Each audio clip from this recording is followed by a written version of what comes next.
I never imagined my life would come to this. A woman in her mid-40s, standing alone in a beautiful house, feeling more invisible than ever. My husband was always gone. His business trips stretched from days into weeks. And when he did return, his presence felt more like a formality than a reunion. We barely spoke beyond small talk. Intimacy was something we hadn't shared in years. I kept up appearances, cooked, cleaned, smiled at neighbors, but inside, I was fading. It was early spring when my husband told me he'd be leaving again, this time for nearly a month. I nodded, pretending to understand, as always. I didn't protest. I never did. I had accepted this life, or at least I thought I had. Just a week after he left, my stepson Aiden returned from college for spring break. He was 22, tall, polite, and had always kept a respectful distance. I had raised him since he was in middle school, so our relationship had always been a quiet, formal bond. But now, he was a man, and something about the way he looked at me had changed. It wasn't inappropriate, not at first, but it was different. I noticed his eyes lingered a little longer. His compliments, once casual, now felt personal. "You look beautiful today," he said one morning in the kitchen, his voice warm. I laughed it off, but my heart fluttered. We started spending more time together, mostly by coincidence. He'd help with groceries, offer to cook dinner with me, sit beside me during late-night TV shows. I tried to ignore the growing tension, but I wasn't blind. I felt it every time his hand brushed against mine. Every time he stood, just a little too close. One evening, we sat on the porch watching the sunset. He told me he admired how I held the family together, how strong I was for his father. I didn't know how to respond. I had never been praised like that. Not in years. Something about his voice, gentle but honest, cut through the wall I had built around myself. I looked at him and saw more than my stepson. I saw a man who saw me, a man who noticed I was alive. That night I couldn't sleep. I kept replaying our conversations. The way he looked at me, the way I didn't pull away. I told myself it was harmless, but deep down, I knew I was lying. I knew this was more than loneliness. I had crossed an emotional line I could no longer deny. When I saw him again the next morning, his smile made me nervous. I was beginning to crave that attention, that feeling of being wanted, even if it was wrong. For the first time in a long while, I fell awake, but I also felt afraid.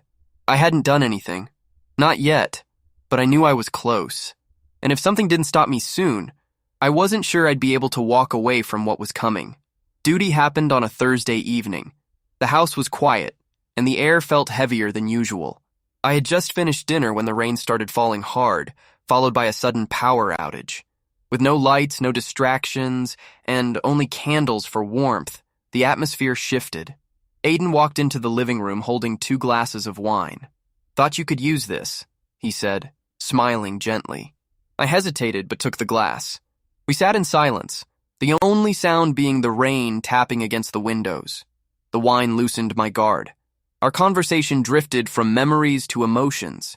He opened up about how lost he'd felt lately, how much he appreciated being home, how being around me made him feel safe. I listened, comforted by the honesty. Then he said something that stopped me cold. "You don't even realize how incredible you are, do you?" I looked at him, confused, but he didn't look away. "You deserve someone who sees you," he continued.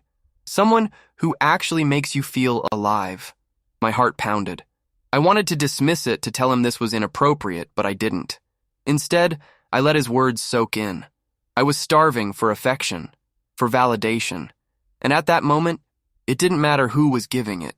I told him that sometimes I felt like I was fading in this house, like no one really saw me anymore. He reached for my hand, held it gently, and I didn't pull away.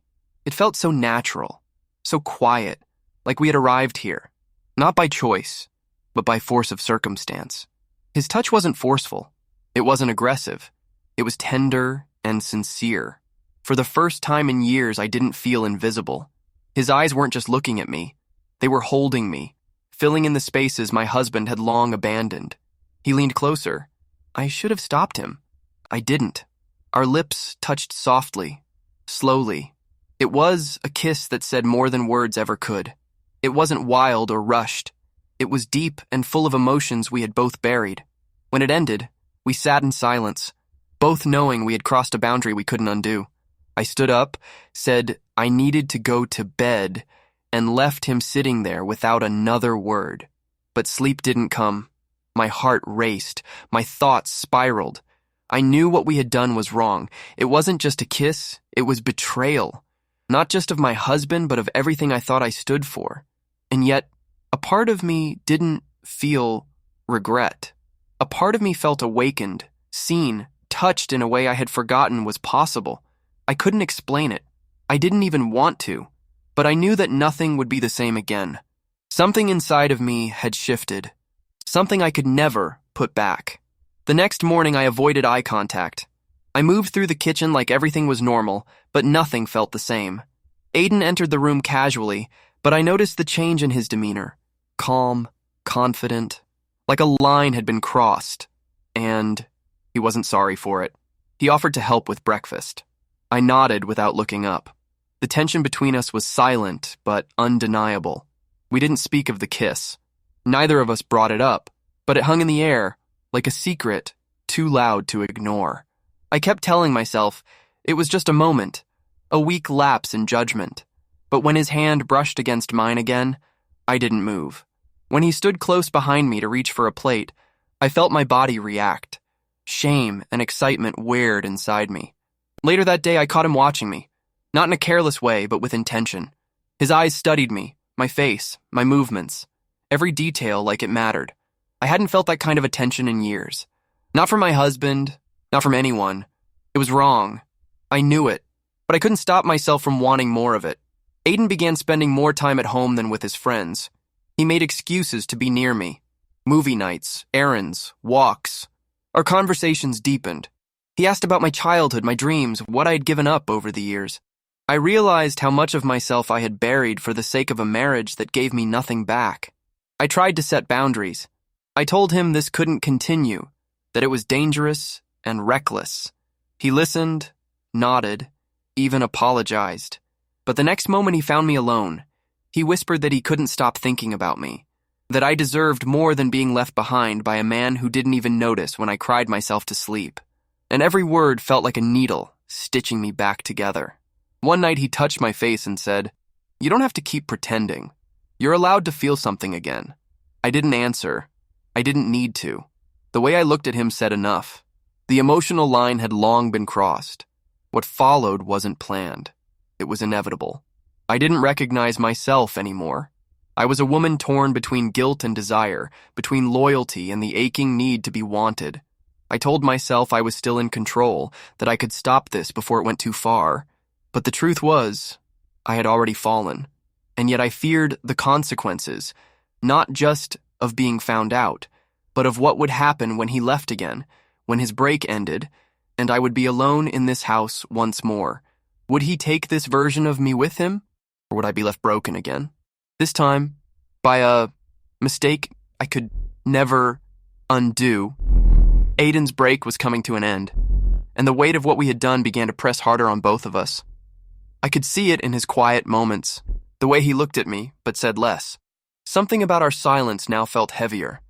Not intimate, guilty. He started packing, and with every folded shirt, I felt pieces of my fragile world collapsing. We had crossed a line, yes, but what now? We never spoke about what would happen next. He didn't promise anything, and I didn't ask. I didn't want illusions. I had lived long enough wrapped in false security with a husband who barely noticed me.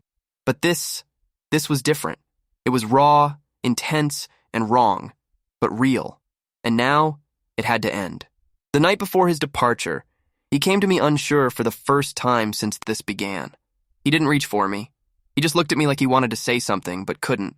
"I don't regret anything," he said quietly, "but I don't want to ruin your life either." I nodded, unable to respond. My throat tightened. I wasn't sure if it was heartbreak or relief. When he left the next morning, I stood at the door like a stranger watching someone walk out of her life without ceremony. No goodbyes, no promises, just a moment cut short. The house returned to its stillness, but this time, it felt colder. Days passed and my husband returned as if nothing had changed. He brought back souvenirs, stories from meetings, spoke about business deals over dinner. He didn't notice the way I avoided his eyes. He didn't notice how hollow I'd become. I had given myself to someone else emotionally, physically, and it showed, but only to me. At first, I thought I'd be consumed by guilt, but instead, I felt an aching sadness. Not just for what I had done, but for the years I had wasted feeling invisible. The betrayal wasn't just in the kiss or the touch. It was in realizing that someone who wasn't even supposed to matter had seen me more clearly in a week than my husband had in years. Aiden texted once a simple message, "Take care of yourself." I stared at it for hours before deleting it. I knew we couldn't continue. And I also knew I couldn't go back to the way things were. I had changed. And that change wasn't something I could reverse. In the end, I was left with a marriage still intact on the surface, but completely hollow inside. I lived each day beside a man who thought everything was fine, while I carried the weight of choices I couldn't take back. And maybe that's the real punishment, not being caught, but having to live with the truth in silence. I learned that love without attention is just habit, and attention without commitment is just temptation. Somewhere in between, I lost a version of myself I'll never get back.